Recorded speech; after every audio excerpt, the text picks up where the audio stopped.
இளையோரின் உலகம் அப்படிப்பட்டதாக இருக்கும். அவர்கள் உலகத்தை நாம் புரிந்து கொள்ளவில்லை என்றால் நம்மை நாமே புரிந்து கொள்ளவில்லை என்று பொருள், சமூகத்தையும் புரிந்து கொள்ளவில்லை என்று பொருள்.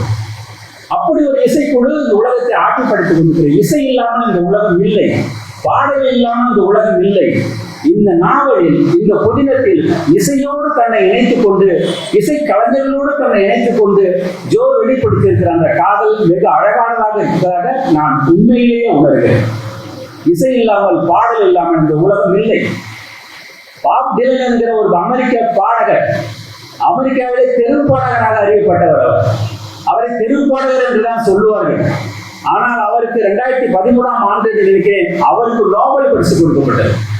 கேட்டதற்கு சொன்னார்கள், இந்த பாடகர் மக்களின் பிரச்சனைகளை தெருவிலே பாடினார், மக்களின் சிக்கல்களை பாடினார், பெண் விடுதலை பாடினார், போருக்கு எதிராக பாடினார், நிறவெறிக்கு எதிராக பாடினார், அவருக்கு நோபல் பரிசு கொடுக்கப்படுகிறது. இப்போதைக்கும் 86 வயது கொண்ட அந்த பாப் டிலன் அமெரிக்காவின் மினசோட்டா மாகாணத்திலே வாழ்ந்து கொண்டிருக்கிறார்.